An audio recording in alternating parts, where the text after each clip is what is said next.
Dans une précédente vidéo, je te parlais que pour les taoïstes, il n'y avait pas réellement de différenciation fondamentale entre énergie et matière, parce que tout venait du même substrat que les taoïstes appellent le chi, qui est quelque chose de finalement hyper difficile à définir en tant que tel. C'est quoi le chi?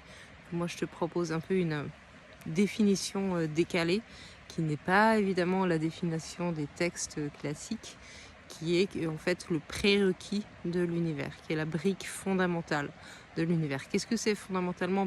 Personne ne sait réellement. On va parler de souffle, d'énergie, ce genre de choses.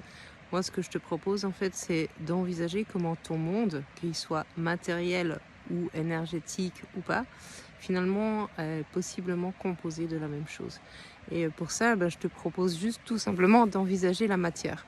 Normalement, a priori, tu es au courant que si tu zoomes dans la matière, très vite, tu vas tomber en fait sur des éléments. Tu sais, les fameux éléments de Mendeleïev du tableau périodique. Et que ces éléments, en fait, bien qu'on ait eu des représentations avec des petites boules, des neutrons, des protons, des électrons, en fait, ces petites boules ne sont pas composées de matière, c'est une représentation imagée. Aujourd'hui, on sait clairement qu'en fait, c'est plutôt un phénomène énergétique avec des effets d'attraction-répulsion. Alors, tu m'excuses si tu es scientifique pour mon niveau de vulgarisation qui ira l'effet pâquerette, mais tu retiendras juste l'idée essentielle, c'est que quand on zoome dans la matière, qu'est-ce qu'on a? On a beaucoup de vide et un phénomène énergétique. Et du coup, ça, c'est complètement fou. Et en même temps, ça te permet de faire le pont sur le fait que, oui, la matière, c'est aussi possiblement de l'information, une structure particulière, une organisation particulière, mais aussi une source d'énergie particulière.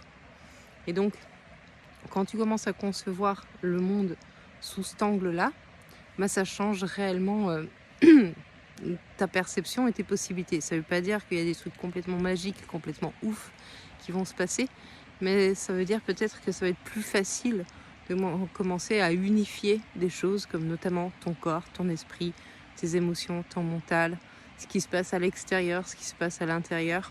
Tout ça juste pour te dire qu'en fait on est dans un monde énergétique qui est en interaction. Il y a des phénomènes qui sont visibles et qui sont matériels, mais ils sont visibles et matériels que parce que tu as les sens pour les percevoir.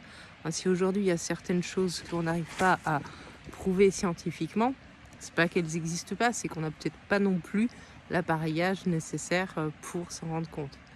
Il y a plein d'éléments comme ça en physique qui ont commencé avec des théories et qui se sont soldés en fait avec un appareillage adéquat pour objectiver en fait nos perceptions.